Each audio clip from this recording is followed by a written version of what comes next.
Hello! Welcome to another episode of Western Edge Living, presented by CHI St. Alexius Health Dickinson.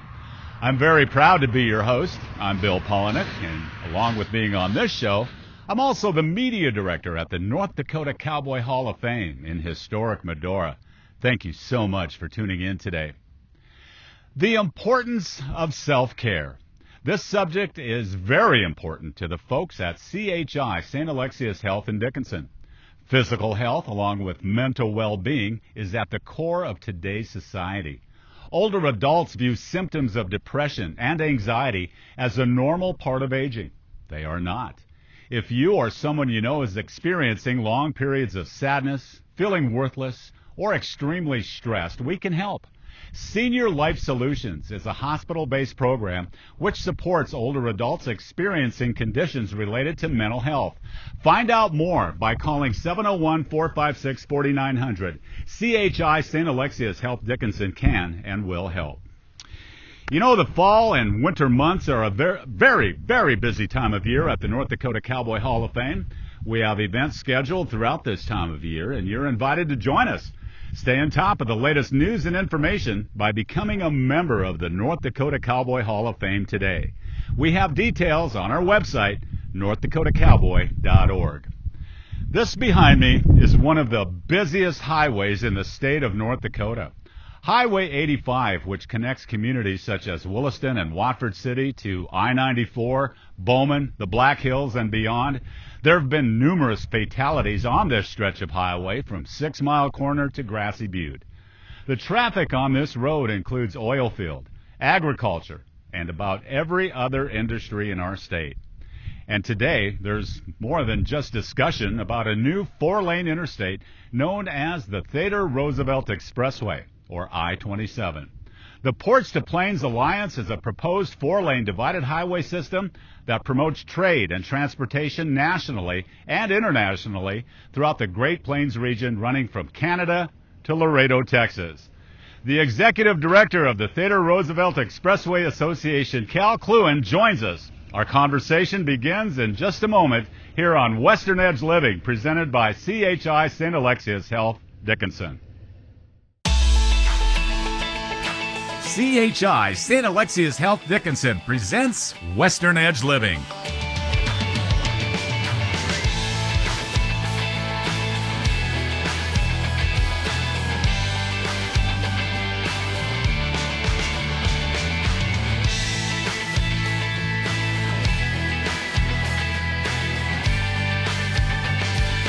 Western Edge Living. You know, I got 2 home runs. You got 2 jacks. And then my grand slam, I signed the ball for you. Okay. And it says, Papa, I love you. Why did you do that? Because you taught me everything about baseball. I'm so sweet.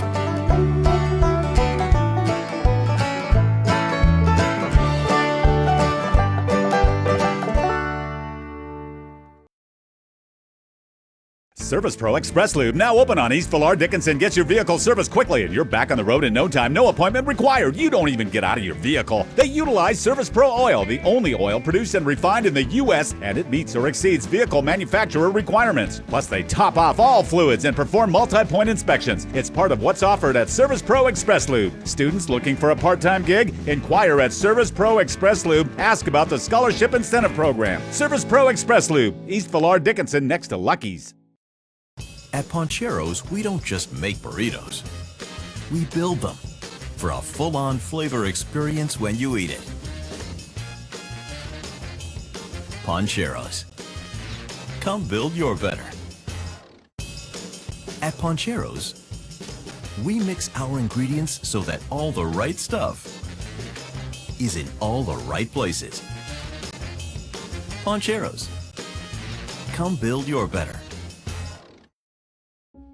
I had an episode with cancer. When I hit that 5-year mark, my doctor at Cancer Treatment Center of America outside of Chicago, suggested to me that my provider in Dickinson at my hospital, do the tests that they would do at Zion. So within less than 2 days, I had both my tests taken and results, and I was able to stay in Dickinson and not have to travel all those miles.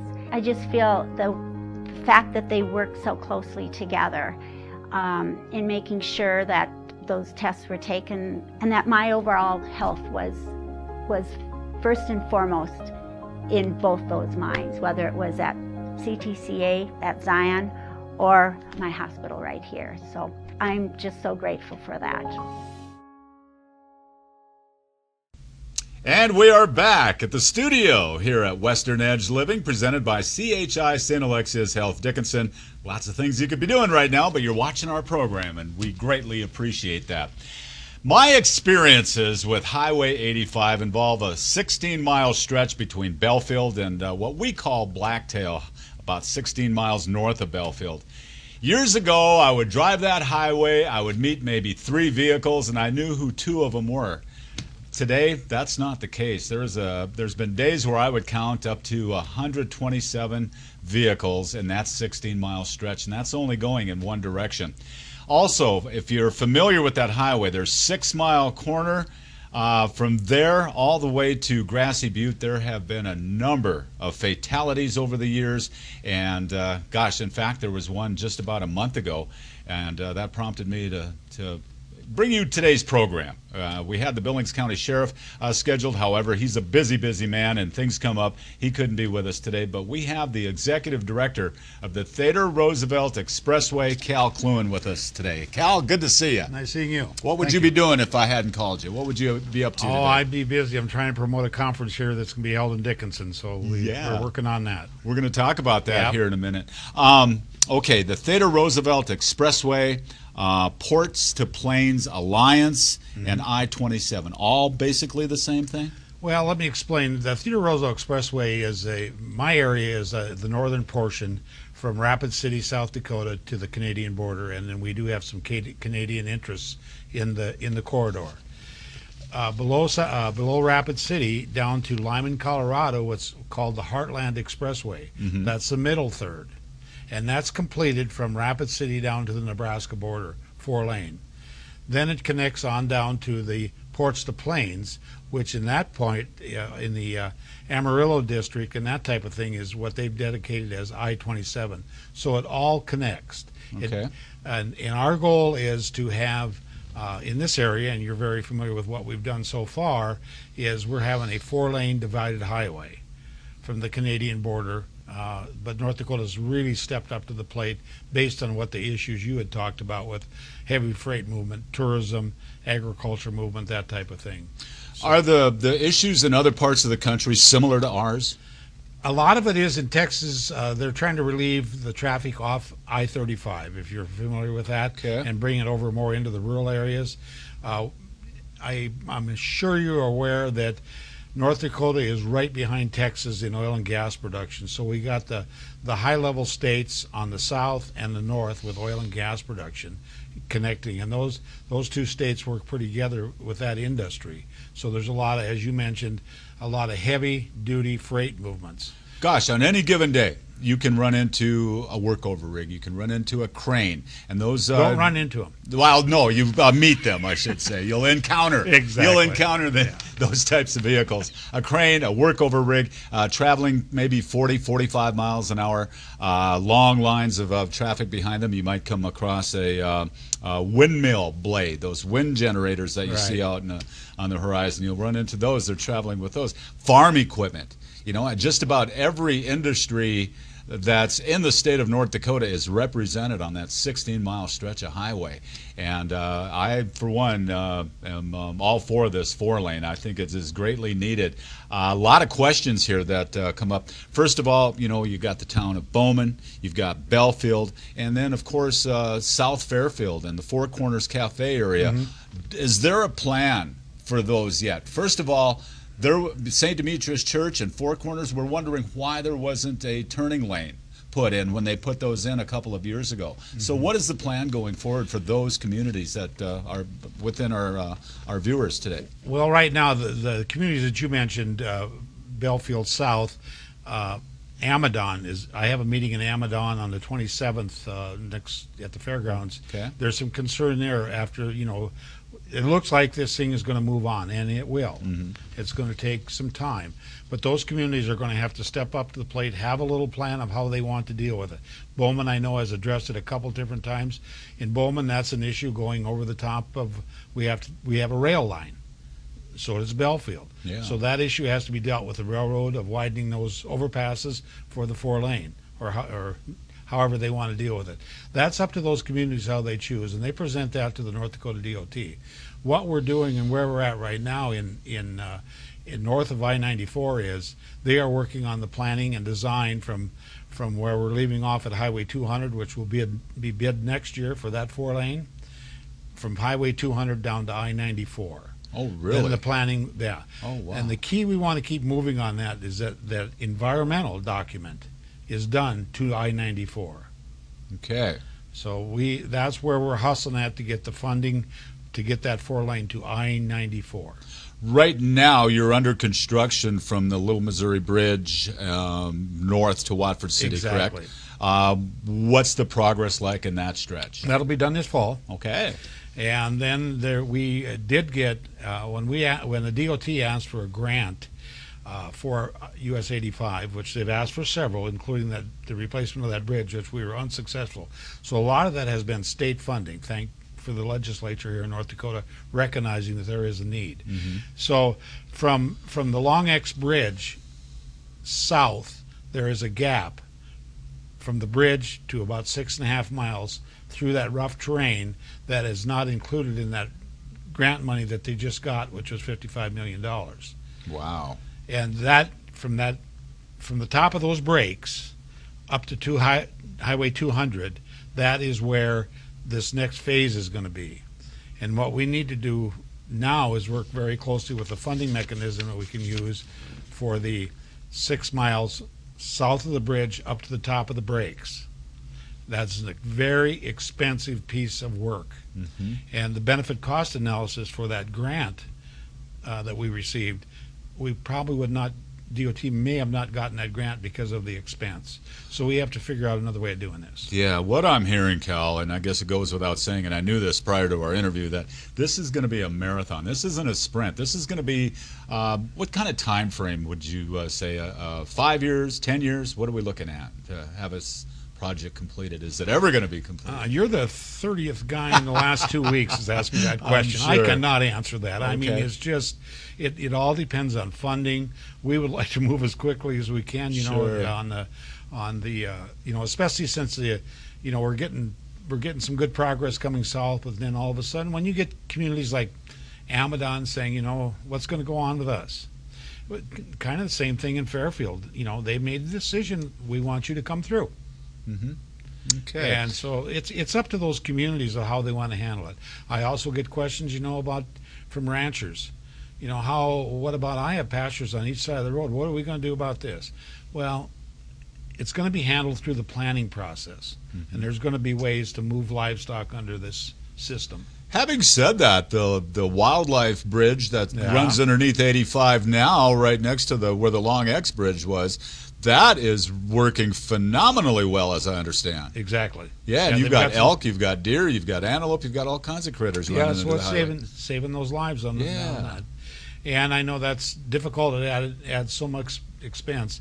I know when I first started this position back in 2008 or 9, and we kind of looked at the first thing that was going to happen was that the Long X Bridge. It was being hit by large vehicles, and it was down 10, 12 days at sometimes. Right. For an example of the cost of the trucking companies to get from Belfield to Williston at that time, sometimes with low limits on was over a 300-mile detour when that bridge was closed down. So that was an issue. And that all adds up. That's all Well, it to comes those down. trucking companies, absolutely. Yeah.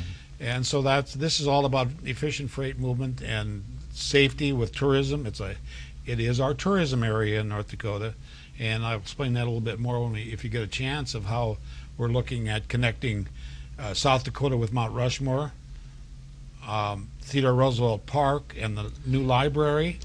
It's all tied to Theodore Roosevelt. And it goes to Yellowstone too, right? Isn't it? Isn't that his first That was his first national park. TR Triangular, I think, is what Yeah. they're calling it. Yeah, So I've heard that. We've brought that up. We've brought that up with our congressional delegations in South Dakota, North Dakota, and Montana when we visit D.C., which is sometimes 1 or 2 times a year, to talk about the funding levels we need for this project.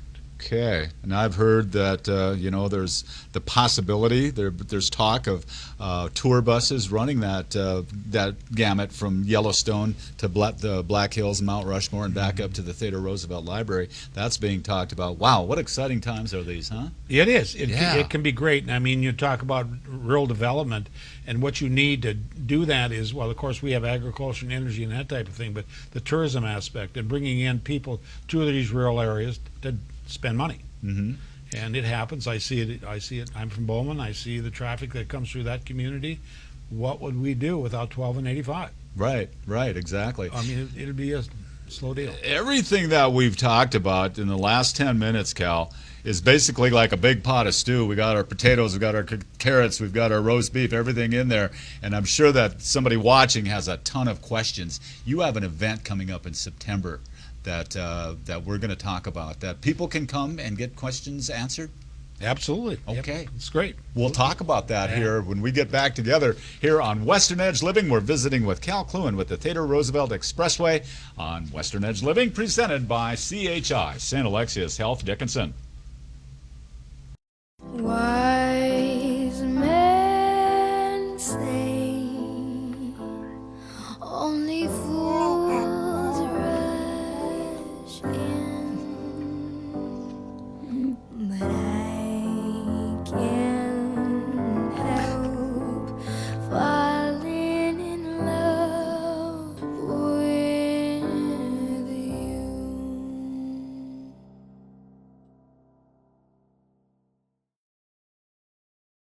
Medora Boot and Western Wear in the heart of historic Medora, open 7 days a week, 10 a.m. to 6 p.m. Boot is their middle name, and they have over 1,500 pairs of boots in stock for all ages and sizes. They also have the all-new Higher Boot, with more expected to arrive this summer. Western clothes, belts, caps, hats, and more, including a great line of toys and Longhorn wall decor. Medora Boot and Western Wear for the cowboy and cowgirl in you. Medora Boot and Western Wear. IT problems have you down and you need to get back up and running? Then call the IT techs at Consolidated. Here's what our customers are saying. Josh called moments after I sent my ticket in and resolved the issue in about 30 seconds after logging onto my computer. Very friendly and professional. Thank you. Eric responded to our request very quickly and resolved the issue for us right away. Great service from Brandon as always. Amazing and helpful as always. Let us help you with your IT issues. Call Consolidated Business Solutions 483-4000 today. Being affected with hearing loss is a common problem, but it made me feel detached from those around me, particularly loved ones. Finally, I made the decision to contact Alliance Center for Hearing in Bismarck. They understand hearing loss and are very thorough in testing, diagnosis, and recommending a solution. Contact Alliance Center for Hearing to begin your journey to better hearing. Alliance Center for Hearing gave me my hearing back, which brought me closer to those who matter most in my life. At Pancheros, we put a lot of work into building every burrito to last for about 10 minutes. Pancheros. Come build your better. At Pancheros, every tortilla starts as a small ball of dough. Then it's fresh pressed to perfection. That's just how we dough it. Pancheros. Come build your better.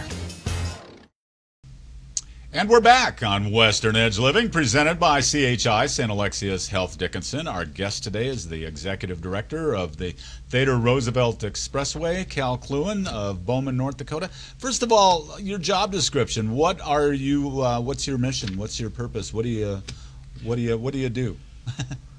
A lot of my friends ask me that. Does your wife ask? I'd be concerned. Where do you go? What is it you do? Well, my job is to promote this particular project, and the big thing is to work with our federal and state delegations regarding funding for the projects. And Okay. I mentioned to you the alliance that we have. I work very closely with the membership from Texas, Colorado, New Mexico, Oklahoma, all the way up the corridor, Wyoming, South Dakota, Nebraska. So we Okay. work all together, and we work very closely with our delegations in each of those states and federally. And it's hustling funding to get our projects done. Okay, and we're talking about the turning Highway 85 into a 4-lane expressway from Canada all the way down to Texas. And I mentioned earlier in the broadcast, there's a stretch of highway between 6 Mile Corner and Grassy Butte.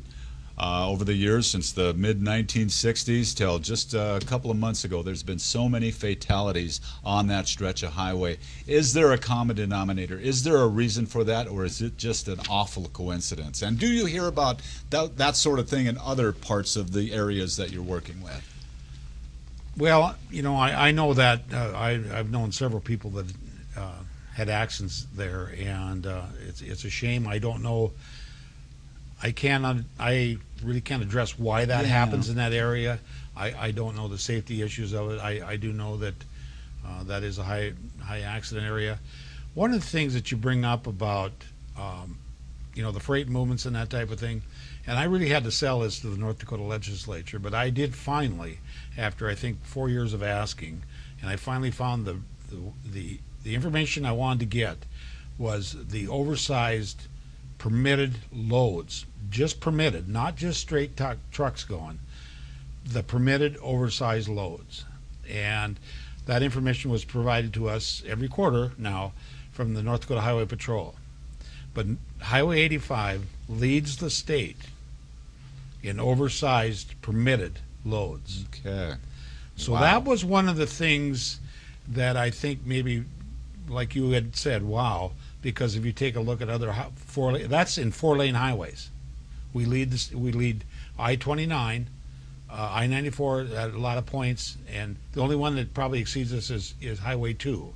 And if you can imagine, if that wouldn't have had been 4-laned years ago, what kind of mess we would have had with the oil play in northern North Dakota, in the Bakken area. So with those permitted numbers, that did show that there's certainly a need. And when you mention about where those accidents are, I think we all get in a hurry, and we're behind these trucks, and all you're looking at the back of that truck at 54 to 60 miles an hour, and you go, okay, well, I can make it now. I think that's been an issue. Yeah, and another epidemic in the country, of course, is distracted driving, and Right. that's a whole nother issue. And Yeah. I'm sure that takes place on Highway 85, as it does in highways all over the country. But somebody watching today, they've got a lot of questions. How is it going to affect these communities that we've mentioned? How's it going to affect the ranches and the farmers in those areas? You've got an event coming up here real soon that people can attend and get perhaps some of those questions answered. Absolutely. We have the Ports of Plains annual conference is coming to Dickinson. We rotated through the corridor from Texas, Colorado, and now we're going to bring it to Dickinson. Williston has had it, has strong interest of what's going to go on or what is it going to be, because a lot of people do have interest in business development. Where is this going to go? What side of town is it going to go? What am I going to do? Those answers, can be discussed at this conference that we're having in Dickinson, and it's the 11th and 12th of September. Okay. And then we're also taking a tour on the 13th over to Medora to showcase the progress with the library in Medora. And so it's open to the public. You can just get on the Ports to Plains website or contact the Dickinson Convention and Visitors Bureau. They're handling a lot of it for us. Okay. And it's going to be held at the Astoria. There's dinners included, lots of information. I think we have, on the average, I believe if you go onto the website currently, we have our congressional delegations either in person or by video from those states. Senator Cruz from Texas all the way up to Senator Kramer, Hovind in North Dakota. All the states are providing some type of information of how they plan on supporting this. Theodore Roosevelt Expressway, and when you're in the Dickinson, Medora area, you can't help but facilitate the services of one Joe Wiegand, who is Oh, yeah? probably the greatest identity theft person that there ever was. Yeah. He's going to be part of it. My wife Peggy and I, we volunteered at the Cowboy Hall of Fame last week, and Joe stopped in, and he's pretty proud to have that highway named after him. I know he is. He should be. Yeah. See, probably want to. If you ever put up a toll, he'll probably get it to go through. Oh yeah, he might be out there with his hand up. Yeah. But you've got a great presence online too.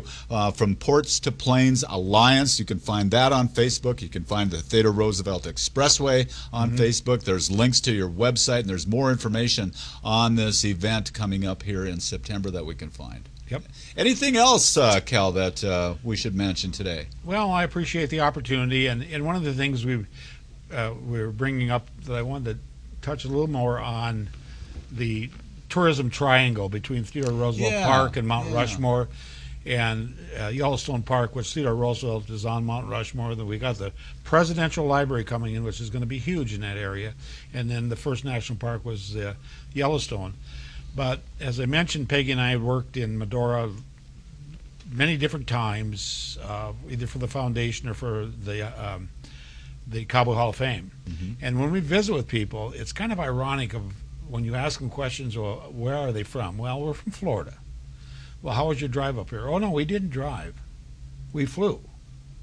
Okay. Oh, where did you fly into Bismarck? No, we flew in, not this time. We flew into Rapid City. We visited the Black Hills and Mount Rushmore, and now we're here.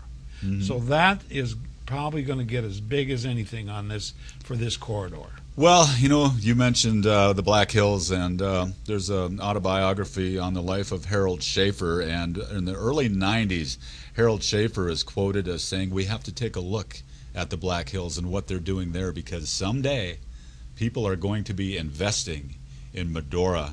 Harold Schaefer, a dreamer who could turn that dream into a vision, into a reality, and rally the communities in which he was promoting.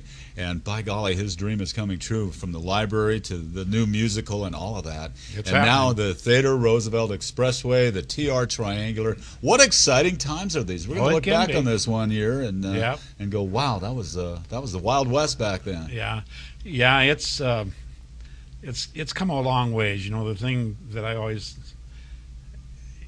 I'll just bring it up. Somebody, when I first started this project, and I'm their first full-time director, executive director, but I remember bringing this up and talking about four-laning Highway 85, and you get a really strange look. And 9 times out of 10, the comment was, well, there's nobody out there. Well, you and I are out here. Right. And that was about the same time that they had committees on what to do about the people, the kids all graduating and leaving North Dakota. Boy, what short amount of time it kind of really turned around. Yeah, we are somebody. Yeah, I'm looking forward to. I hope I see it in my lifetime. I hope for my grandchildren's sake that we have a safer transportation system, and with people like yourself working on this, it can only improve. Yeah, that's what you have to think about. I think is the future generations. Yeah. And I don't want somebody to say, well, why didn't they do this? Why didn't they do this back when they had a chance? Yeah. Exactly. If we have a chance, which we do. Yeah. Cal, thank you for your time. Cal Klewin, the Executive Director of the Theodore Roosevelt Expressway. Appreciate you taking time to come and visit with us here on the show today. And if you would like to be on Western Edge Living, check out our website, westernedgelivingtv.com. All our contact information is there. You can link to our YouTube channel and find out more information. But we'd love to have an interesting conversation about interesting things with an interesting person such as yourself here on Western Edge Living, presented by CHI, St. Alexius Health Dickinson.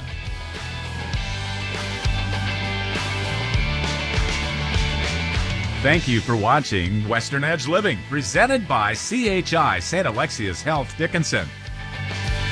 Western Edge Living.